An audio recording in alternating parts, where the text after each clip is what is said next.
नमस्कार प्रिय विद्यार्थियों, 7000 महत्वपूर्ण राजस्थान जीके के प्रश्नों की हम बात कर रहे थे, जिसमें आपका भूगोल, इतिहास और कला संस्कृति कंप्लीट होगा।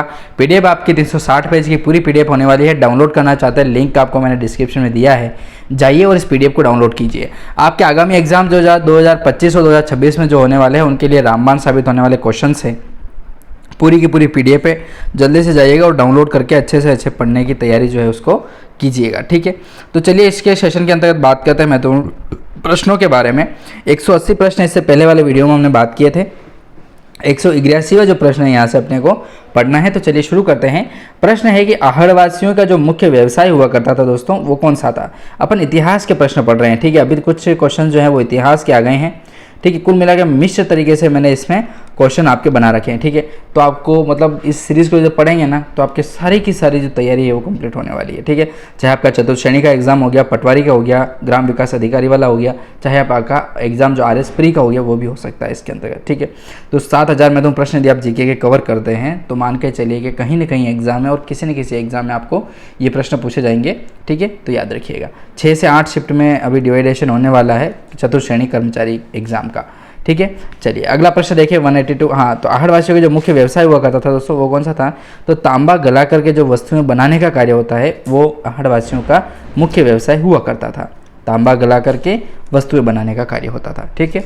अगला प्रश्न है 182 नंबर का कि कालीबंगा स्थल को सिंधु घाटी साम्राज्य की तीसरी राजधानी जो है वो किसने कहा था। कालीबंगा सभ्यता जो है, कालीबंगा जो स्थल है उसको सिंधु घाटी सभ्यता की तीसरी राजधानी वो कहा था दशरथ शर्मा के द्वारा कहा जाता है, ठीक है। काफ़ी महत्वपूर्ण प्रश्न है, दशरथ शर्मा से प्रश्न बनता ही बनता है। अगला प्रश्न है 183 नंबर का कि हड़प्पा सभ्यता की उत्पत्ति के संबंध में सुमेर के लोगों से जो पलायन है, सुमेर से लोगों का जो पलायन अर्थात एक स्थान से दूसरे स्थान पर जाने का जो विचार है, वह किस इतिहासवेदा का है। तो ये दिया गया था इंजीनियर JH मैके के द्वारा, ठीक है। मैके याद रखिएगा, H मैके नाम आता है इसका, महत्वपूर्ण एग्जाम के ऑप्शन में आपको यहीं पर देखने को मिलेगा, H मैके। तो हड़प्पा सभ्यता का जो उत्पत्ति है उसके संबंध में उसने कहा था, किसने, H मैके ने कहा था कि जो सुमेर से लोगों का जो है वो पलायन हुआ था। हड़प्पा सभ्यता की बात हो रही है, तो सुमेर से लोगों का जो पलायन है वो होता है, कहा है H मैके ने, कहाँ से, हड़प्पा सभ्यता की उत्पत्ति के संबंध में कहा था, ठीक है। अगला प्रश्न देखें तो प्रश्न है कि हड़प्पा सभ्यता का उद्भव पूर्व हड़प्पा सभ्यता की परिपक्वता के परिणाम स्वरूप हुआ है। हड़प्पा सभ्यता स्थल का जो उद्भव है वह पूर्व हड़प्पा सभ्यता की परिपक्वता के परिणाम स्वरूप हुआ है, यह कथन किसने कहा था। तो अमलानंद घोष के जो द्वारा कहा जाता है, ठीक है। ये एक खोजकर्ता है, खोजकर्ता, ठीक है।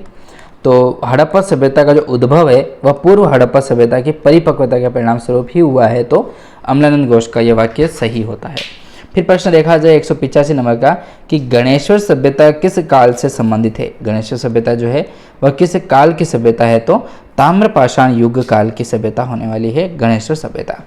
फिर प्रश्न है अगला कि राजस्थान में महाभारत काल के अवशेष कहाँ मिले हैं। राजस्थान में यदि महाभारत काल के अवशेष देखे जाएँ तो कहाँ पर मिले, तो ये मिले हैं बेराट और नोह में मिले हैं, ठीक है। बेराट नोह में राजस्थान में जो महाभारत काल के अवशेष हैं वह आपके बेराट और नोह में मिले हैं। अगला प्रश्न है 187 का कि पुरातात्विक स्थल जो रंग महल है वो कहाँ स्थित है। पुरातात्विक स्थल जिसका नाम क्या है, रंग महल। तो रंग महल जो है वो कहाँ स्थित है, तो रंग महल आपका स्थित है दोस्तों हनुमानगढ़ में, ठीक है, हनुमानगढ़, ठीक है। चलिए मैं यहाँ पर क्या, चला, हाँ, रंग महल जो है आपका हनुमानगढ़ में स्थित है।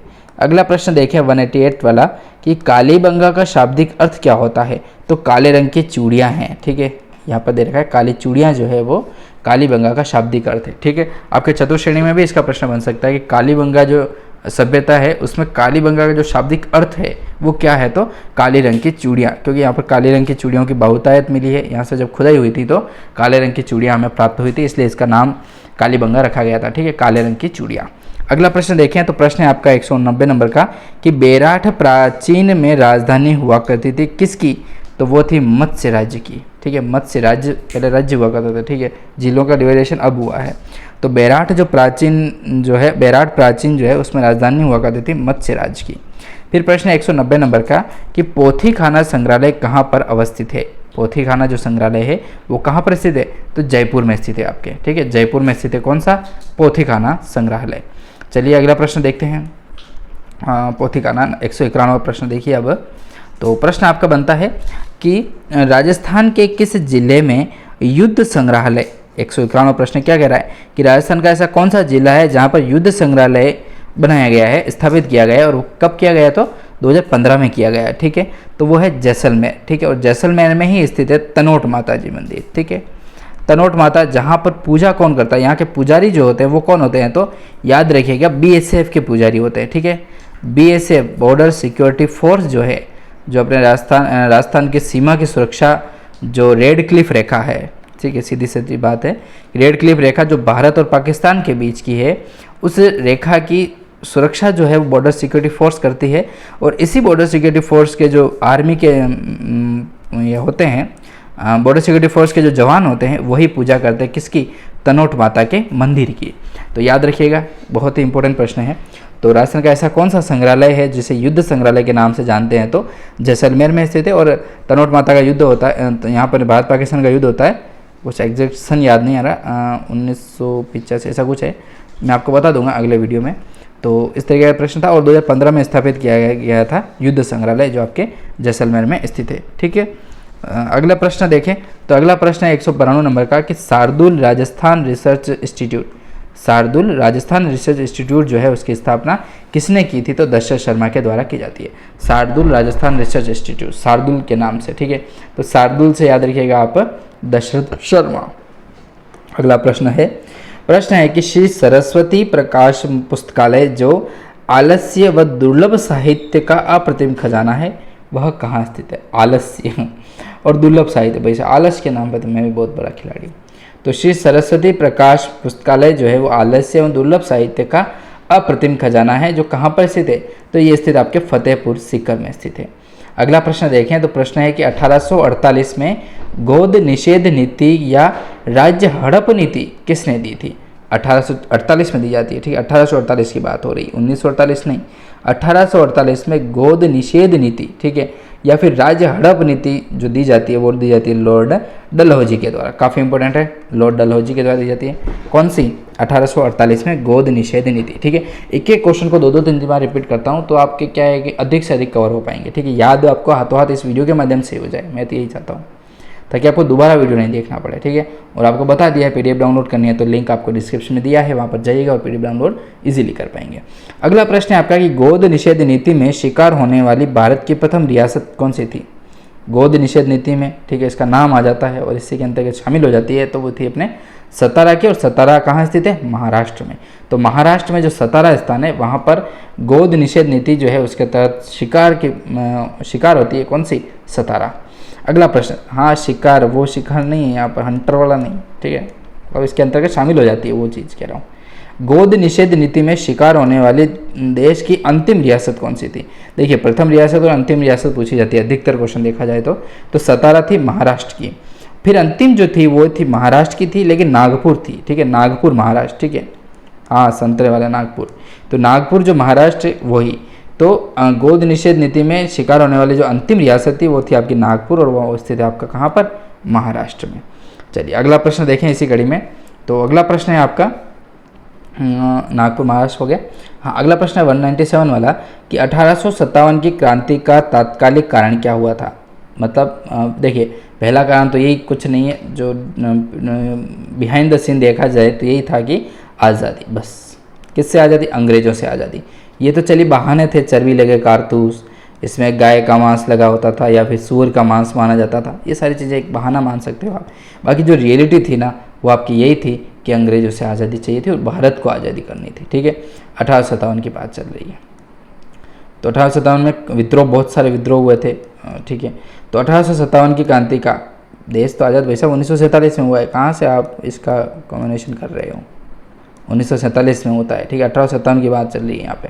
तो आज़ादी चाहिए थी ना अंग्रेजों से, सीधी सी बात थी, यहीं से शुरुआत होती है, तब जा कर के तो संघर्ष चलते हैं 100-150 साल तक, तब जाके 1947 में जा कर के अपने आज़ादी मिलती है। तो 1857 की जो क्रांति है उसकी क्रांति के तात्कालिक जो कारण माने जाते हैं वो चर्बी लगे कारतूस हुआ करते थे। और चर्बी के, किस चर्बी के? वो थे दोस्तों अपने गाय के, और गाय तो होते थे अपने हिंदुओं की आराध्य। और यदि मुसलमानों की बात करें तो सूअर के नाम आता है। ठीक है, सूअरों के सूअर। ठीक है, तो ये जो थी वो चर्बी लगे कारतूस हुआ करते थे और गाय माता का भी इसमें जो मास है वो प्रयोग किया जाता था इनके द्वारा।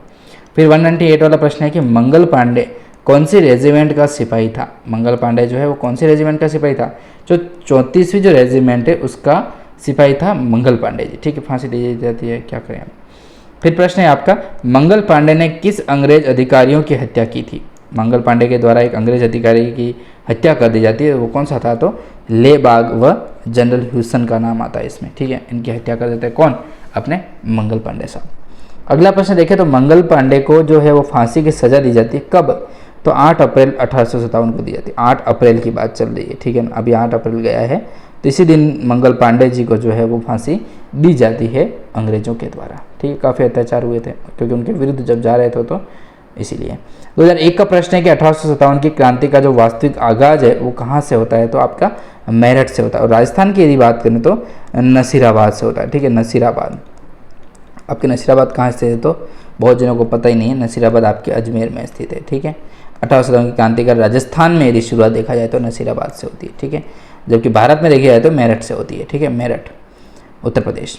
10 मई 1857 को, 10 मई 1857 को राइट आंसर होगा। 1857 की क्रांति का 10 मई को आगाज होता है मेरठ से। ठीक है, हाँ, 1857 की क्रांति का जो प्रतीक चिन्ह है वो क्या रखा गया था। 1857 की क्रांति का जो प्रतीक चिन्ह है वो क्या रखते थे, तो चपाती रखा जाता है, भूखे मर नहीं रहे हैं तो, और फूल रखा जाता है।